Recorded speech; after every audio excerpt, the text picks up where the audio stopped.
Imagine this. You close your eyes tonight and wake up 30,000 years ago. You open your eyes, no alarm clock, no artificial light. The air cuts your lungs like glass. It is dark, and the cold is unbearable. You are lying on rough skins, and the ground is hard, very hard. Your muscles ache. It is the pain of someone who walked 20 kilometers the day before. You turn over. Beside you, there is warmth. 15, maybe 20 people breathing in sync in the darkness. Your tribe, your family, your only shield against a world designed to kill you.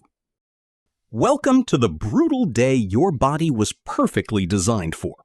Right now, your first morning instinct isn't to look at a screen. It is to scan the environment. Are you safe? Is the fire still burning?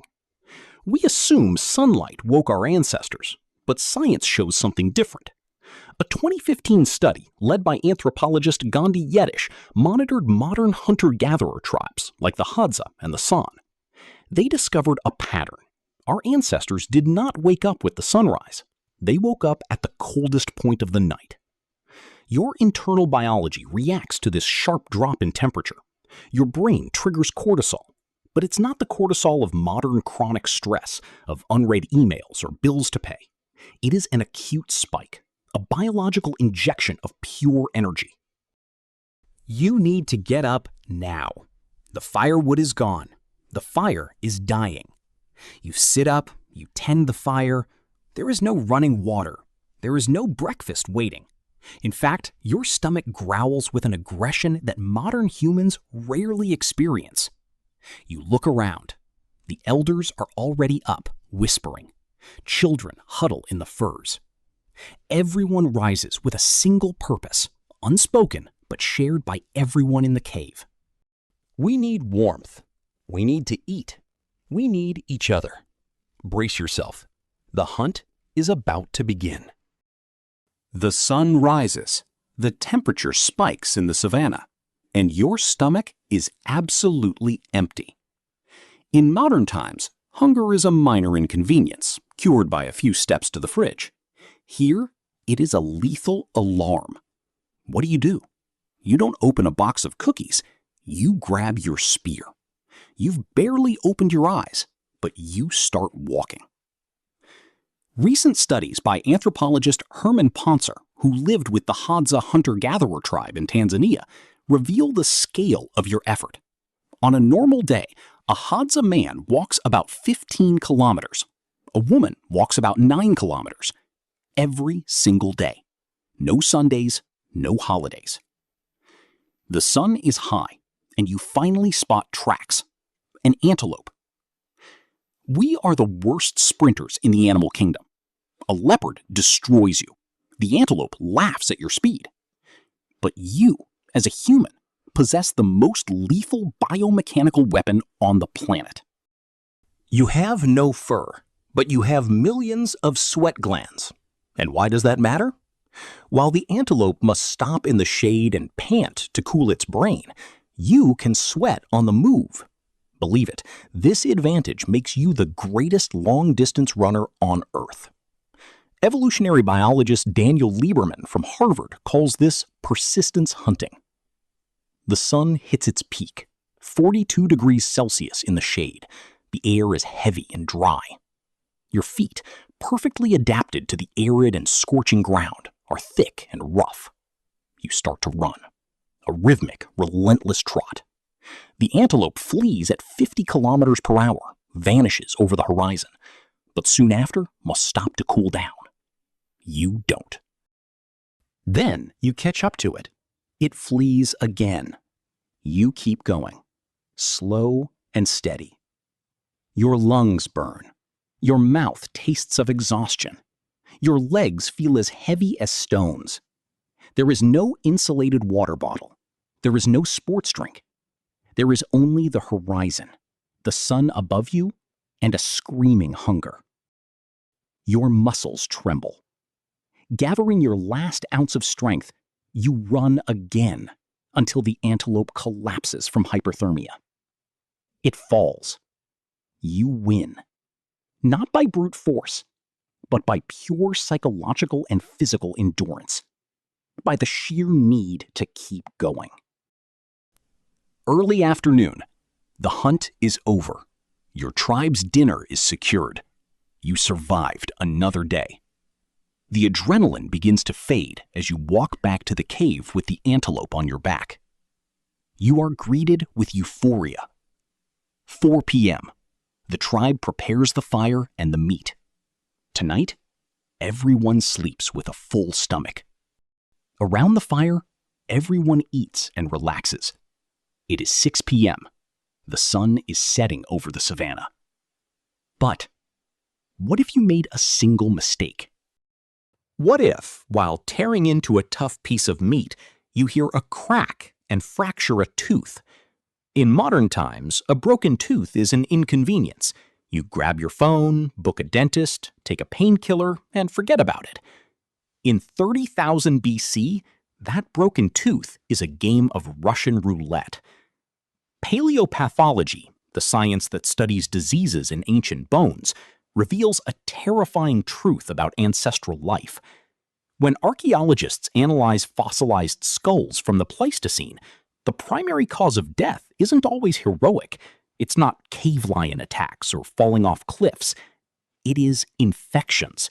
More specifically, severe dental infections and infected wombs. No antibiotics, no sterile rooms, no clean water.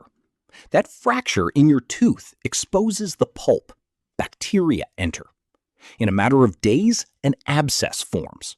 The infection travels straight from your jaw into your bloodstream. In a week, the fever starts. The strongest man or woman in the tribe, capable of running 15 kilometers under the scorching sun, now lies delirious on the cold cave floor, defeated by microorganisms they cannot even fathom. Your biological machine is incredibly resilient to mechanical stress, but brutally fragile against the microscopic world. Any unwashed scratch could be your last. But archaeology tells us another secret about our bodies, a vital detail that explains why you are here today. If a wolf breaks its leg in the wild, it dies. It cannot hunt, it is left behind. It is the cold law of evolution. Yet researchers have found fossilized skeletons, like Neanderthals in the Shanidar Cave or early Homo Sapiens, that tell an impossible story. Skulls without a single tooth, but with bone growth proving the person lived like that for years. Femurs completely shattered and healed asymmetrically, making running impossible. How did they survive? Realize that you were not just an individual. You were part of a collective. Someone chewed food for that toothless elder. Someone brought water to the hunter with the broken leg. Someone protected the sick from the fever. The invisible danger killed, but the true antidote was not biology. It was the care of the tribe. Luckily for you, tonight was not the night you fractured a tooth. Tonight, you sleep peacefully and satiated. Night falls completely. In modern times, this is just a sign to turn on the lights and keep working. 30,000 years ago, sunset was an absolute biological command. When the sun went down, the outside world simply vanished. Darkness wasn't a concept, it was a physical wall, and your body knew exactly what to do. There was no blue light from screens to trick your pineal gland. As the temperature dropped and pitch blackness took over the cave, your brain launched a massive flood of melatonin. In that moment, your circadian rhythm is perfectly anchored to the rotation of the planet. You don't try to sleep. Sleep captures you. But before deep sleep, there is a sacred window of time. The only light in the cave comes from the fire. The firelight is dim, orange, and does not inhibit melatonin production. Our ancestors spent hours around these flames, and science shows us that this moment changed the architecture of our brain forever. Researchers observing modern hunter-gatherer tribes discovered that the day was for talking about hunting, strategies, and dangers. But the night around the campfire was reserved for stories, myths, traditions. It is where culture is born. In this moment, you are not alone in an apartment, scrolling on a cold screen while feeling an emptiness in your soul. You are shoulder to shoulder with people who would die for you. Your mind relaxes because your nervous system knows something we modern humans forgot. True security doesn't come from locks on doors. It comes from the tribe. It comes from connection. The fire dies. The silence is absolute. You lie on the hard stone, your body exhausted. But tonight, there is no hunger. There is no memory foam mattress, no orthopedic pillow. Yet you fall into a deep, continuous, restorative sleep that most modern humans haven't experienced in years. Your day ends, the day you were perfectly designed for. And then you return to the present. You wake up in a soft bed, in a climate-controlled room, yet you feel exhausted.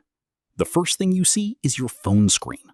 Your brain receives threat signals, emails, catastrophic news, social comparisons. Cortisol floods your blood and stagnates there. Why? Because your body doesn't run 15 kilometers. Today, you don't need to endure a hunt before your breakfast. You don't sweat, and you don't eliminate the excess stimuli from your bloodstream. What uncomfortable truth does anthropology teach us? Your body is a masterpiece of biological engineering, trapped in the wrong environment. You feel anxious, tired, and isolated because your DNA still thinks you are in the savannah, waiting for the moment to hunt, to feel the cold, and to sit around the fire with your family at dusk. The restlessness of modern life is not your weakness. It is just the biology of a 30,000-year-old human trying to survive in the 21st century. If you seek answers not found in traditional history books, subscribe. The Evolution of Ancestral Life in 2 weekly videos.